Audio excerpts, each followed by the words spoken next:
अस्सलाम वालेकुम students, welcome to club education. अब हम कर रहे हैं 2018 regular question number 7 part B. Question read कर लेता हूँ मैं। अच्छा लिखा हुआ है X Y company income statement for the year ended December 31 2018। हमें लिखा हुआ है क्रेडिट सेल्स के पास क्वेश्चन मार्क, और लिखा हुआ है sales return 10,000, net credit sales 4 lakh. फिर हम देखें कैश सेल्स, फिर क्वेश्चन मार्क आ गया। सर ये क्वेश्चन मार्क्स काफ़ी सारे इसमें हैं, क्या है ये? अभी आपको बताते हैं इसमें क्या करना है। रिक्वायरमेंट में देखें लिखा है complete the above question mark accounts, यानी कि उसने एग्जामिनर ने क्या किया, आपको चीज़ें गायब करके दे दी। अब आपका काम क्या है? आपका काम ये है कि आपने उन फिगर्स जो उसने गायब की हुई हैं, मिस की हुई हैं, आपने उनको ट्रेस आउट करना है, फाइंड आउट करना है। क्वेश्चन बेहतरीन क्वेश्चन है ये। इसको हम कैसे करेंगे मैं आपको बताता हूँ। हम क्या करेंगे, हम अगेन फाइनेंशियल स्टेटमेंट बनाएंगे। फाइनेंशियल स्टेटमेंट के अंदर जो हमारा पार्ट इनकम स्टेटमेंट हम वो बनाएंगे। तो मैंने यहाँ पर इसको एक काम करते हैं, इसको स्टार्ट करते हैं। यहाँ पर मैंने यहाँ लिख दिया क्या, इनकम स्टेटमेंट।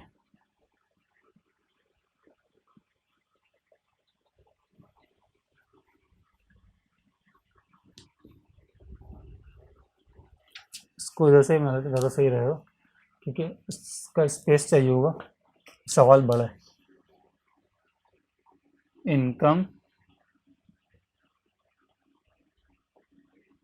स्टेटमेंट और कंपनी का नाम क्या है, एक्स वाई को। चले, हमें जो है पता है कि हम, ये मैंने रुपीस का कॉलम बना लिया। हमें पता है हम सबसे पहले क्या लिखते हैं, हम लिखते हैं सेल्स। सेल्स कितनी है? सेल्स तो नहीं है यहाँ पे, सेल्स तो हमें गिवन नहीं है।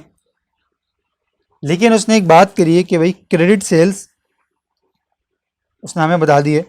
तो अब हम क्या करेंगे, क्रेडिट सेल्स बता दी और कैश सेल्स, यानी कि क्रेडिट सेल्स नहीं बताई लेकिन उसने बोला है कि मालूम करो, और कैश सेल्स भी उसने हमें नहीं बताया, बोला मालूम करो। चलें हम एक काम करते हैं, हम जो है इसको ऐसे करते हैं कि सबसे पहले लिखते हैं credit sales.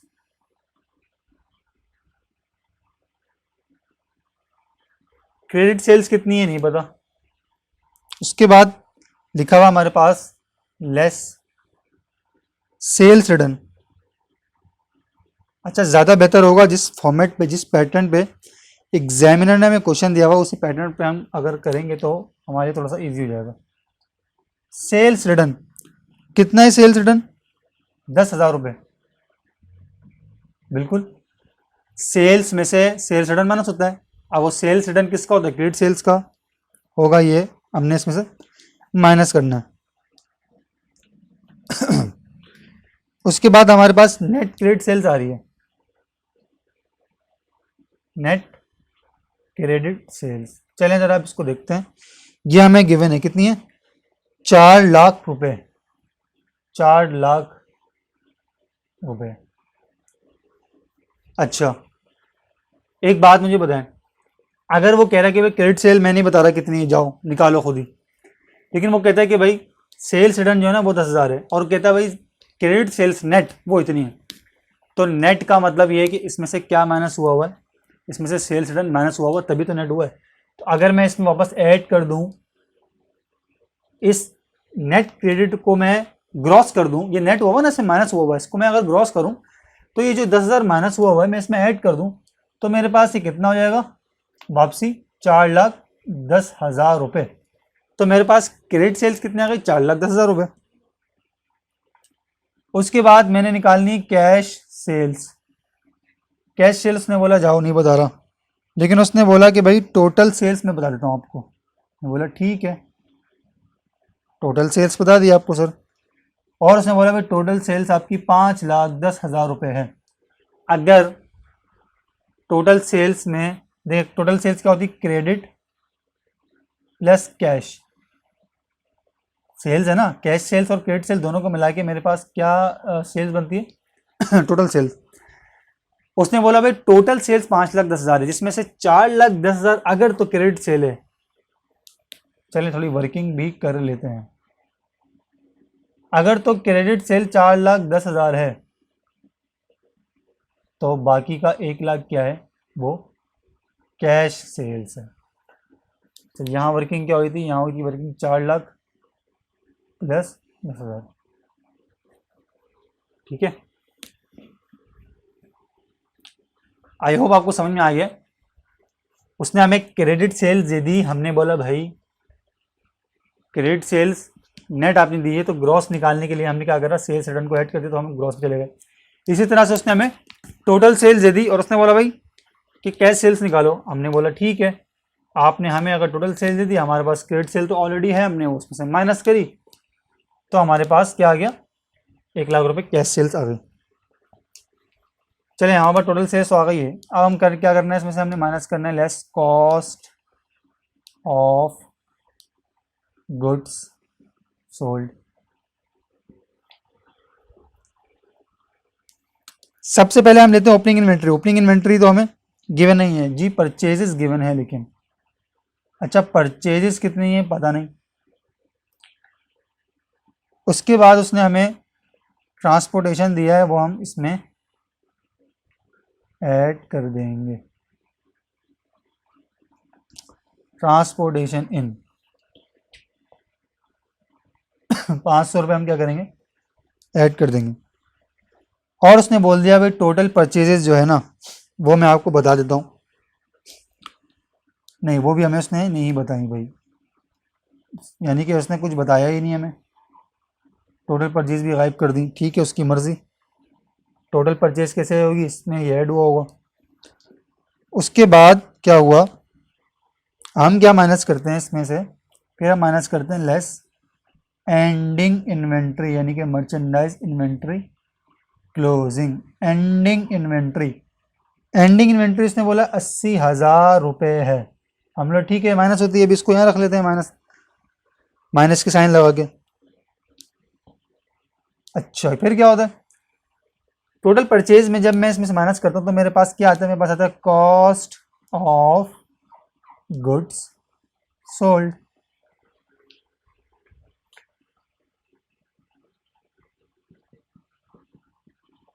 Cost of goods sold आती है और वो भी उसने बोला भाई मैं आपको नहीं बता रहा। ठीक है नहीं बताएं। हमने बोला ग्रॉस प्रॉफिट भी अब हमारे पास नहीं आ सकता क्योंकि हमारे पास कॉस्ट ऑफ गुड्स सोल्ड ही नहीं है, हमने इसको कुछ टाइम के लिए छोड़ दिया। उसके बाद आते हैं हम अपने ज़रा आगे क्वेश्चन को स्टेप लेके चलते हैं। तो ऑपरेटिंग एक्सपेंस, ऑपरेटिंग एक्सपेंसेस की तरफ। ऑपरेटिंग एक्सपेंसेस उसने हमें बताए हैं जी, बिल्कुल बताएं। सबसे पहले ऑपरेटिंग एक्सपेंस हमारे पास आ रहा है इंश्योरेंस।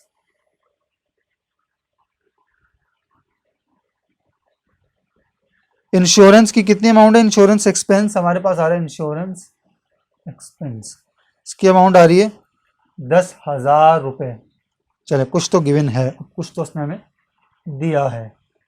फिर हमारे पास सैलरीज एक्सपेंस, सैलरीज एक्सपेंसेस हमारे पास आ गए 25,000 रुपये। डेप्रिसिएशन एक्सपेंस, अब हमारी कुछ जान में जान आई, उसने हमें चीज़ें देना शुरू कर दी हैं।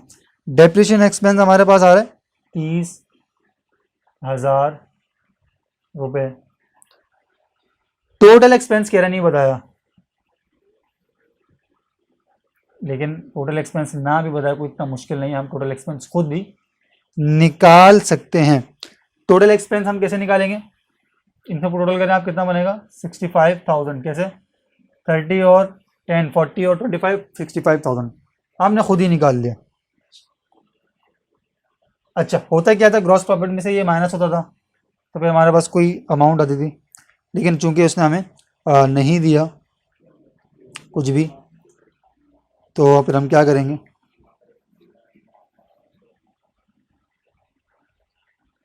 इसको ऑपरेटिंग प्रॉफिट लिख लेते हैं। ऑपरेटिंग प्रॉफिट उसने हमें दिया है, देखिए नेट प्रॉफिट लिखा हुआ है 1,75,800, इसको नेट प्रॉफिट नहीं, इसको ऑपरेटिंग प्रॉफिट कहेंगे, क्योंकि ऑपरेटिंग एक्सपेंस जब माइनस होते हैं तो उसका नाम आता है ऑपरेटिंग प्रॉफिट। नेट प्रॉफिट भी कह सकते हैं, लेकिन हम ऑपरेटिंग प्रॉफिट लिखेंगे, ज़्यादा बेहतर है। ये हमें उसने दिया है, ये अच्छी बात है, ये पॉजिटिव पॉइंट है। अच्छा, उसके बाद हम क्या करते हैं, ऐड करते हैं अदर इनकम। अदर इनकम क्या हमारे पास है जी, बिल्कुल कमीशन, बल्कि नहीं है, कमीशन इनकम कितनी है नहीं पता, लेकिन उसने टोटल इनकम, यानी कि टोटल इनकम हमें बता दी है, नेट प्रॉफिट उसने बता दिया, कितना बता दिया 1,85,000। तो ये मेरे ख्याल से कोई मुश्किल चीज़ नहीं है। इन दोनों का डिफरेंस कितना होगा 185 175 10,800, तो ये 10,800 जो है, मैंने क्या करा 10,800 बनेगा, कितना बनेगा 9,200 बनेगा ना, 9,200 माइनस करके देख लेगा। देखिए ये अब सवाल ज़रा समझने वाला अच्छा सवाल है। देखें, उसने ये गायब कर दिया, उसने बोला भाई मैं नहीं बता रहा, निकालो। हमने बोला ठीक है। ऑपरेटिंग प्रॉफिट के बाद अदर इनकम ऐड होती है तो टोटल इनकम आती है। इसका मतलब ये कि अगर टोटल इनकम गिवन है तो हम क्या निकाल सकते हैं, हम पीछे स्टेप में जा सकते हैं। इसका मतलब इसमें से कुछ ऐड होता है तो फिर ये आता है, वो कितना ऐड होता है हम दोनों का डिफरेंस ले लेते हैं। यानी कि अगर मैं इसको गायब कर दूँ, कुछ अमाउंट ऐड हुई होगी तो ये बना होगा ना, तो ये कितना अमाउंट बना है इससे और इसका डिफरेंस कितना है, वो बनता है 9,200 रुपये। ठीक है, ये हो जाएगी इसमें ऐड। अब हम चलते हैं नेक्स्ट स्टेप। देखें ये अमाउंट इसमें से माइनस होके आई है, सही, ये अमाउंट इसमें से माइनस होके आई है। तो इससे पहले ये अमाउंट कितनी थी अगर माइनस नहीं हुई थी, 175,800 प्लस 65,000। उससे पहले अमाउंट ये थी जो कि ग्रॉस प्रॉफिट कहलाएगा 2,40800। कैसे आए, मैं यहाँ वर्किंग कर लेता हूँ आप लोगों की आसानी के लिए। 65,000 प्लस 175,800, ठीक है। यानी कि ये जो 175,800 कैसे आई है, ये अमाउंट इसमें से माइनस हुई है 65,000, तो ये आया है। तो इसका मतलब ये था कितना, इसमें ऐड कर दूँ तो मैं यहाँ पहुँच जाऊँगा। अच्छा, इसी तरह से मैं यहाँ पर भी दिखा दूँ कि ये कैसा आया है। ये आया था आपके पास 185,000 माइनस 175,800, तो ये 9,200 हाँ बस आया था। अब हमें ये निकालना है, तो हम क्या करें, इसको निकालने के लिए हम ये करेंगे कि हमें कॉस्ट ऑफ गुड्स सोल्ड निकालना है, ठीक है।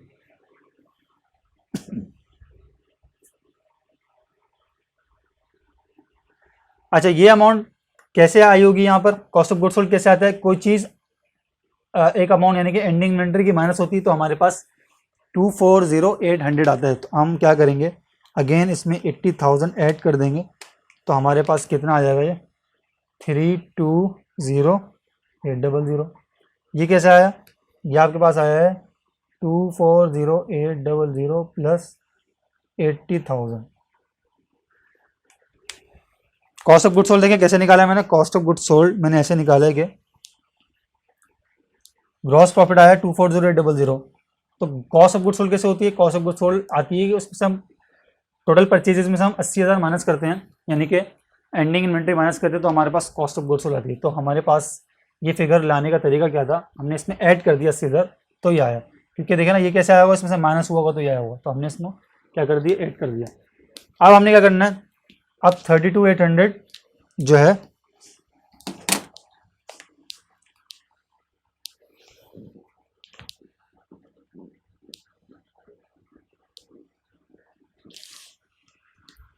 अच्छा एक चीज़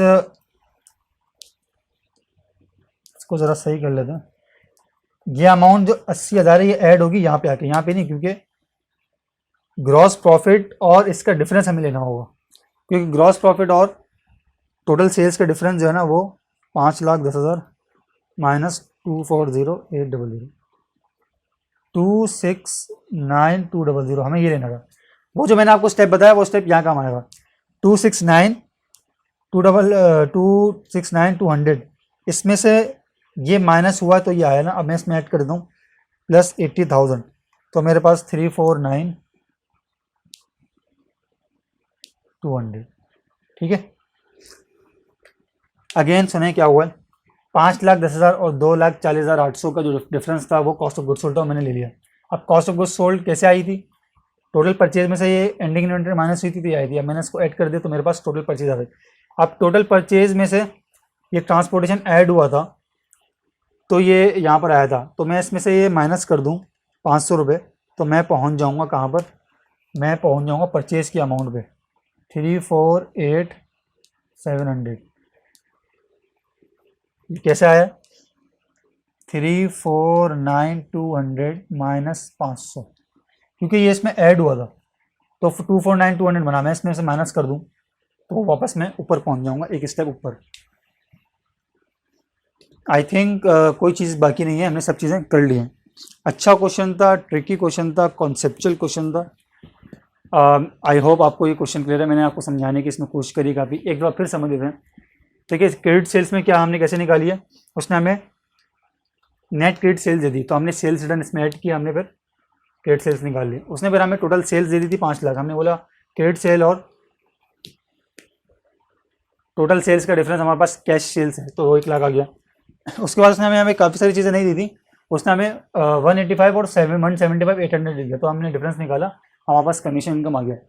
फिर हमने ग्रॉस प्रॉफिट निकालना था तो हमने क्या करा, 175 800 में क्या करा 65 ऐड कर दिया, क्योंकि ये माइनस होकर आया था, एक्सपेंस माइनस होकर आया था ना, तो ऐड कर दे तो हम वापस ग्रॉस प्रॉफिट पे आ गए। 240,800 में से अगर ये माइनस करेंगे तो हमारे पास ये आएगा, तो हम ऊपर जाएंगे, अगर रिवर्स जाएंगे तो हम यहाँ पहुँच जाएंगे। उसके बाद 510 और 240,800 का डिफरेंस हमारे पास 269,200 आ गया। और फिर मैंने क्या करा, मैंने जब टोटल परचेज निकालनी थी तो मैंने 269,200 में मैंने ऐड किया 80,000, तो मेरे पास 349,200 आ गया। और मैंने इसमें से 500 माइनस किया तो मेरे पास 348,700 आ गया। चलें, हमारा क्वेश्चन कंप्लीट होता है। आई होप आपको ये क्वेश्चन क्लियर है। अगर आपको नहीं समझ में आए तो आप अगेन सुने, आप अगेन समझें। मैंने एक एक बार बताइए, एक एक फिगर मैंने आपके सामने रखी है, इंशाल्लाह आपको क्लियर हो जाएगा। अब हम चलते हैं नेक्स्ट वीडियो की तरफ। Thank you.